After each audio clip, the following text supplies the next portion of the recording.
ओम साई राम, जय साई राम। तो साई शरणम चैनल में आप सभी का बहुत बहुत हार्दिक स्वागत है, बहुत अभिनंदन है।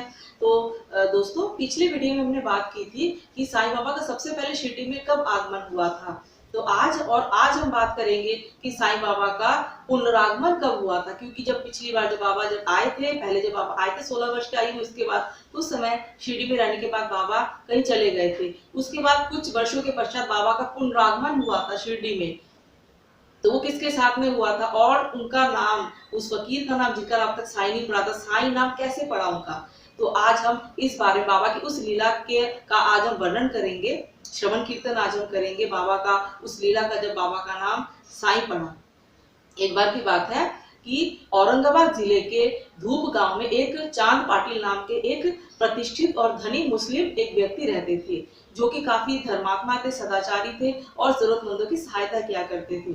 उनको घुड़सवारी का शौक था और उनके पास में बिजली नाम की घोड़ी थी, जिसे घोड़ी तो थी वो, लेकिन वो उसे अपनी बेटी की तरह प्यार करते थे, एकदम बेटी की तरह, अपनी पुत्री की तरह उनका वो ध्यान रखते थे, बहुत ख्याल रखते थे। तो एक बार की बात है, वो अपनी घोड़ी के साथ में औरंगाबाद में कुछ सामान लेने के लिए गए थे। तो और जब वो गए तो फिर उसमें क्या हुआ कि उनकी घोड़ी कहीं गुम हो गई थी। और एक जब वो घोड़ी गुम हो गई तो वो तो उनकी बेटी के समान थी, बहुत ही ज्यादा प्यार था, वो खूब ढूंढा, उन्होंने बहुत ढूंढा, उनका बिजली नाम लेके, उनका नाम लेके बहुत हर जगह ढूंढा, लेकिन वो घोड़ी उनको बिल्कुल भी नहीं मिला। वो रोज जाते थे अपनी घोड़ी को ढूंढने के लिए, वो रोज जाते थे जिस जगह पे वो गुम हो गई थी, उस जगह पे रोज जाते थे और बहुत ढूंढते थे, लेकिन वो एकदम निराशा उनके हाथ में लगती थी। तो ऐसे करते करते 2 महीने बीत गए। फिर से जब 2 महीने बीत गया तो एक बार फिर से वो तो रोज ही जाते थे।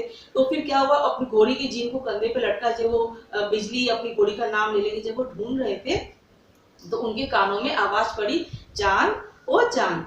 तो जब उन्होंने फिर देखा कि अरे मेरा नाम पर बोला, उन्होंने इधर तो देखा, तो देखा कि आम के पेड़ के नीचे, आम वृक्ष के नीचे एक फकीर बैठे हुए, युवा फकीर एक बैठे हुए थे, जो कि चिलम भर रहे थे उस समय। और फिर जब उनके पास में गए तो फिर उन्होंने बोला, फकीर ने पूछा कि किसे ढूंढ रहे हो चांद। तो उन्होंने बोला, क्या कहूँ बाबा, मेरी घोड़ी है जिसका नाम बिजली है, वो गुम हो चुकी है।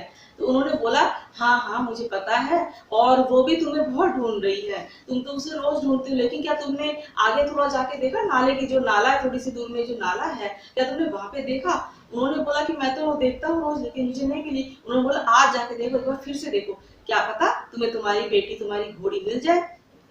तो और वो इतने ज्यादा प्रभावित हो चुके थे, उनको उनका नाम भी पता था, और उस फकीर को उनका नाम भी पता था, उनके नाम से उन्होंने बुलाया था। और फिर उन्हें तो बस वही चाहिए थी, अपनी बेटी के समान वो घोड़ी चाहिए थी। तो वो उन्होंने देखा, जहाँ पे उस फकीर ने बोला ढूंढने के लिए, नाले के पास में जाके देखा, तो सच में उनकी घोड़ी नाले के पास में ही खड़ी हुई थी। तो फिर बहुत खुश हुए, बहुत अच्छे से उन्होंने प्यार किया, अपनी घोड़ी को कहाँ चली गई थी बिजली, बहुत अच्छे से उसके साथ में मिले। और फिर घोड़ी के साथ में जब वो आए फकीर के पास में, तब तक जो फकीर है वो चिलम भर के तैयार हो चुकी थी। अब जरूरत थी तो केवल 2 चीजों की जरूरत थी, वो थी साफी को गीला करने के लिए पानी की, और चिलम को सुलगाने के लिए आग की अंगारे की जरूरत होती है। तो फिर फकीर ने क्या किया, उनके पास में एक चिमटा रखा था, उस चिमटे को उन्होंने भूमि में घुसेड़ कर जब बाहर निकाला तो धधकता हुआ अंगारा एकदम निकल आया उससे। तो उस आग को, उस अंगारे को उन्होंने चिलम पे रख दिया। अब जरूरत थी साफी को गीला करने के लिए पानी की। अब फकीर ने क्या किया कि उनके पास एक सटका था, तो सटके को उन्होंने भूमि पे जोर जोर से पटका उन्होंने, और फिर उससे पानी की धाराएं निकल गई। तो अब उन्होंने साफी को गीला करके चिलम को लपेट लिया, और वो चिलम फकीर ने खुद भी पिया और चांद पाटिल को भी पीने को दी। और जब उन्होंने वो चिलम पिया तो उनको कुछ दमे की परेशानी कुछ हो रही थी, जो बिल्कुल ठीक हो गई, एकदम पूरी तरह से। वो खांसी वगैरह जो हो रही थी उनको, वो पूरी तरह से ठीक हो गए, उनको बहुत ही अच्छा महसूस हुआ। और अब तक तो वो चांद पाटिल एकदम ये समझ चुके थे कि साधारण कोई फकीर नहीं है, ये तो कोई अवतरित पुरुष है, कोई ईश्वर के पूर्ण अवतार है। ये बात उनको पूरी अच्छे से महसूस हो रही थी, और उनको उनकी व्यक्तित्व, फकीर का व्यक्तित्व इतना मनोरम था कि जो कि एक बार देखता था वो बहुत ही आकर्षक होता था उनकी तरफ में। और विशेष रूप से उनकी आंखें थी, एक अलग ही दिव्यता थी, एक अलग ही दिव्य आभा थी, और वो बहुत ज्यादा प्रभावित हो चुके थे। और उन्होंने बोला, फिर उन्होंने बातों ही बातों में उनसे पूछा कि फकीर बाबा एक बात बताइए, क्या आप मुस्लिम हैं, क्या मुसलमान हैं। तो उन्होंने फिर जो है भगवत गीता की ना वो श्लोक पढ़ने लग गए, काफी सारे श्लोक। उन्होंने बोला, अच्छा तो आप हिंदू हैं।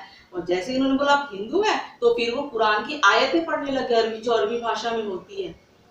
अब तो वो समझ चुके थे ये कोई साधारण कोई कोई महात्मा है नहीं, ये तो कोई बहुत ही सिद्ध पुरुष है, कोई ईश्वर के अवतार ही है। तो फिर उन्होंने कहा कि फिर उन्होंने उसे बोला कि अच्छा अच्छा अब आप ही बताइए कि आप किस धर्म के हैं। तो उन्होंने बोला कि मेरा धर्म तो मानवता है, मैं तो मानवता जो है, जहाँ मानवता है वहां मैं हूँ। तो फिर उन्होंने उनको बोला कि आप ऐसा कीजिए बाबा, अपना हमारे घर में 2 दिन बाद शादी, मेरे भतीजे की शादी है, तो बाराती जो है शिरडी जाएगी, तो आप भी हमारे साथ चलिए। उन्होंने आमंत्रित किया फकीर बाबा को। तो उन्होंने बोला कि ठीक है, जब बाराती के जाने का समय हो जाएगा मैं उसी समय में पहुंच जाऊंगा तुम्हारे घर पे। तो उन्होंने उसे वचन ले लिया, पक्का आएंगे ना? उन्होंने बोला हाँ मैं जरूर आ जाऊंगा।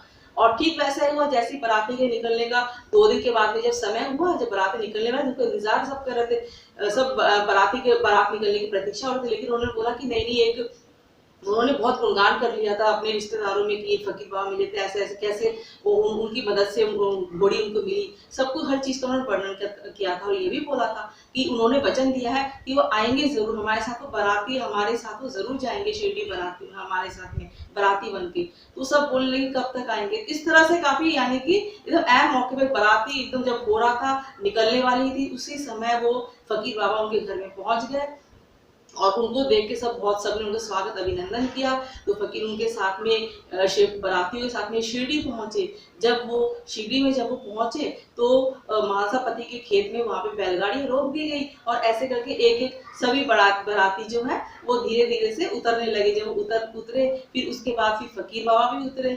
और फिर जैसे वो उतरे, तो महासा पति जो खंडवा मंदिर के पुजारी थे, उनकी नजर पड़ी उस युवा फकीर के ऊपर में, और अनायास से उनके मुंह से निकल पड़ा, आओ साईं। तो इस तरह से उन सभी, फिर उसके बाद सभी ने उन फकीर का साईं नाम से ही उनको स्वागत अभिनंदन किया, साईं नाम से फिर वो जाने गए थे। और ऐसा कहा जाता है कि मासापति जी को उन्होंने एक पहली दृष्टि में वो समझ चुके थे कि ये कोई ईश्वर के अवतार हैं, इसीलिए उनके मुंह से निकला आओ साईं। साईं यानी साचा ईश्वर, सच्चा ईश्वर, जो एकदम सच्चाई की प्रतिमूर्ति हो। और बाद में सबको पता है कि मासापति जी कितने बड़े भक्त बन गए थे श्री साईं बाबा के।